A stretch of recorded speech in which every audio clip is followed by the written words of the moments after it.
Louisville versus Ole Miss, Week 1 preview and prediction video. We're diving into Ole Miss offense, defense. We're diving into Louisville's offense and defense. I'll give you my prediction at the tail end of this video. We'll talk all things college football, all things this game. Now, this game takes place on Sunday, September 6th. So usually Week 1 of the college football season before the NFL kicks off, they'll throw a game or two on Sunday. This is what they blessed us with this year. It's in Nashville, so it's not a home game for either of these two teams. Nashville, Tennessee, Sunday night. We get to watch a ranked versus ranked matchup. Now, funny fact for you to start this video off, this is the only ranked versus ranked matchup in Week 1. Louisville's ranked 24th in the AP poll that just came out not too long ago. Ole Miss is ranked 9th. Now, as it stands, Ole Miss is a 6.5-point favorite.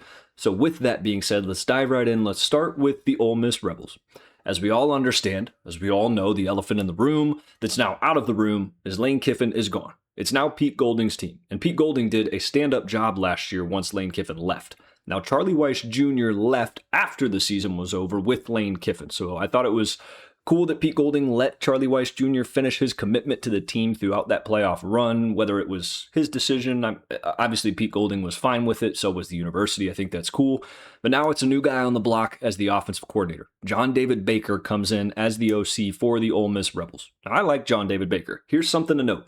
John David Baker was a tight ends coach, as well as at one point a co-offensive coordinator for Lane Kiffin on the Ole Miss staff years ago. So I believe it was 21, 22, 23, and that frame and that time range before he left to take the East Carolina job, he was with Lane Kiffin here at Ole Miss. So he has familiarity with the program, but more importantly, he has familiarity with Lane Kiffin's offensive system, with his offensive tendencies. Now, I do think John David Baker is going to be a bit more spread out in his approach. I think the tempo will still be there. I'm sure we'll see some hyper spread. We'll see a lot of RPOs, but I think we're going to get a little bit of a mixture. I don't think it's all going to be air raid, veer and shoot style. I think we're going to see a little bit of everything. And again, Week 1, we're not really sure. I think that's what's exciting. But one thing we do know for certain is that Trinidad Chambliss is back. 3,900 yards passing last year, 527 yards rushing, and only 3 interceptions. So that's going to be a big thing to watch for in this game. Typically, Week 1, we see guys sluggish. We see units, offenses, teams as a whole are sluggish. But Trinidad Chambliss is one of the better quarterbacks in the country, in my opinion, a top 5 returning quarterback, or just top 5 college quarterback in general. I did some film reviews on his games last year, and he is a stud. 3 interceptions last season speaks for how well he reads the field, how well he sees the field. So having an experienced now leader like that in this game and on this offense is going to be vital. The offensive line returns 3 starters as well. Okay, so you get your center as well as both your guards, Sanders, Kutas, and Townsend all return. So having those 3 come back, the interior of your line at center, right guard, and left guard is going to be really, really important for this offense's consistency and their cohesion. Now at the left tackle spot, I believe Terez Davis will likely secure that. In fall camp, that's kind of been the talk. He's been taking reps there at that left tackle role. The right tackle, I'm still not certain. And the research I've done and some of the clips I've watched and some of the press briefings that we've heard, it sounds like Miami transfer Kinsler's battling, LSU transfer Kern, Howes could even be in the mix as a returner. So it seems like there's 3 guys really vying for that right tackle spot. We'll see, but the beauty is for Ole Miss, there's a plethora of talent and the interior of that line returns. So I think that's going to be a really good unit on this team that gives you some comfort. The most comfort you could possibly have is having a guy like Kewan Lacey return. Now, he will be an X factor in this game. His usage last year was through the roof. He led the nation, the entire nation in carries. So he was utilized a ton last season. So giving him the ball, him staying healthy was not a problem, clearly. He was second in yards in the country with 1,567 rushing yards, and then he was also second in touchdowns as well. I believe he had, 24 touchdowns, 20 plus at that. So not only a productive back, but a back that you can really heavily lean on in this offense. Don't forget about Trinidad Chambliss's legs as well. There are plenty of weapons. The wide receiver spot as well. Jonte Cook transfers in, so does Darryl Gill. Both of those guys are going to add really, really good speed and acceleration really into this wide receiver room. You also have Deuce Alexander there, and there's been a lot of talk and a lot of hype around Horatio Fields, the Auburn transfer. He's had a really good camp thus far. A lot of people think Horatio Fields might even start. I'm not saying he will. I think there's a good chance he could, but regardless of whether he starts this game or not, he will absolutely see the field and he will be an impact player for them. So excited to see what that receiving core does. They have the speed, they have the gadget pieces. This offense is going to be great. You also have Hodge and Odom at the tight end spot. Both of those guys are extremely, extremely talented. Odom, a little bit better of a pass catcher. I think Hosh, however you pronounce his last name. I think Luke is a really good run blocker. So you get the best of both worlds with the two of those guys. Now let's flip it over to the Ole Miss defense, because I do think the offense is going to have a lot of success in this game. We'll see what it looks like with John David Baker calling the shots, but I think a little bit of mixture in there and maybe some different looks from what we were used to last year is a good thing, right? It throws teams off. They can't study the film from last year and hopefully have an idea of what exactly your game plan or what you're trying to do is. Now, defensive coordinator Brian Brown gets promoted up to that defensive coordinator title, okay? Loads of talent on the interior for this team. Cam Franklin, Will Eccles, Suntarine Perkins, all those guys are back from last year. That was a defensive line that performed extremely well last year. I thought they had glimpses of great stretches in the playoffs and throughout the gauntlet of an SEC schedule that they play. They also add Mekhi Barrow and Blake Purchase. They have Jaheim Otis. So this defensive front is one of the strongest parts of this entire football team. Obviously, Chambliss and Lacey on the offense are huge, but having this much depth as well as 3 returners from last year on this defensive front is going to be vital. It's going to help a lot against the Louisville offense that we'll get to here shortly. Now, Keaton Thomas and Luke Farrelly will likely be the starting linebackers. That could change, although I do believe those are going to be the guys. Those 2 guys are very experienced. You have Jalen Crawford and returner Antonio Kite, I think, are going to be the corners. I thought Jalen Braxton was going to start at corner, but it sounds like Jalen Crawford's had a really, really good camp thus far. He transferred in from Auburn, if I'm not mistaken. So I think that, Braxton may rotate in at the safety spot, but I tell all this to let you know that they have some talent in that secondary that's going to be really, really good. And Georgia transfer Aguero will probably be the focal point in that secondary. Edwin Joseph back there. Sharif Denson is a stud too. He transferred in from Florida not long ago, Florida State rather. So plenty of depth. I think this defense is going to be really good. And I want you guys to not get caught in the rat poison. My immediate thought is Lane Kiffin's gone. They lost some guys in the portal. Is Ole Miss really going to be as good as they were last year? Absolutely. Will the record show that? That's yet to be determined. But in terms of talent and who they have on this team, that's going to be no doubt about it that they are a talented roster. The question is, with John David Baker, how quick can that offense get in there, figure out his system, if it changes at all, and what's the comfort and the level of consistency look like on that side of the ball? Now let's flip over to Louisville. Okay, it's year 4 for Jeff Brom. I want you to understand, and this is a fun fact, okay? Jeff Brom has never won less than 9 games at Louisville. Never.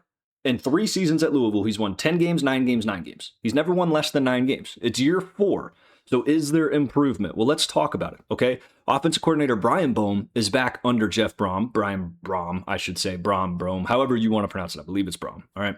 Now, former 4-star and Ohio State quarterback transfer Lincoln Kienholz will likely, more than likely, all but likely be the starter for the Cardinals this year. Now, Lincoln Kienholz was a highly touted recruit out of South Dakota. He's got some really good film in high school. His time at Ohio State, of course, we just don't know a lot about him. It's a question mark, okay? He's had good days in camp. There's been days where I've read and seen that it had his off days. But again, this is a quarterback that's coming into a new system. He's learning, and this is his first shot at being a starting quarterback in college football at the Power 4 level. So we're going to find out. He's got the talent. He poses a threat with his legs. He throws a good ball. So I'm really looking forward to what he's going to provide. However, the biggest question for me, and I think this Louisville offense in this game alone, is going to be that offensive line, okay? Onwar O'Neal's injury is up in the air, and that changed things a lot. I do not believe he's going to be ready for week 1. I think he might even miss the first couple of weeks, and he was really going to be a big part on that offensive line. So Johnny Brown is likely going to get in at the right guard spot. I think he's really the only one I would say is penciled in, and maybe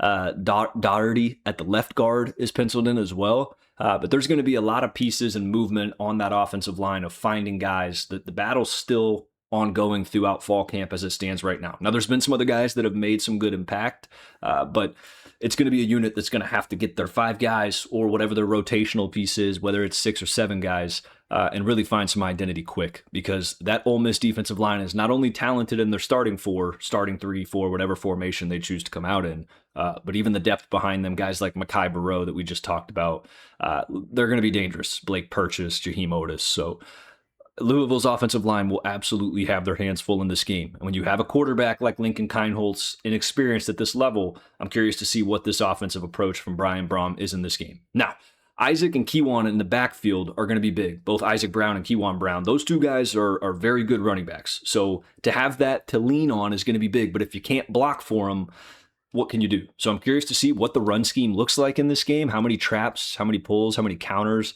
Is there time for play action? Do they try to scheme up a lot of play action? Does the play action work if you can't successfully run the ball? Those are all the questions going through my head coming into this game.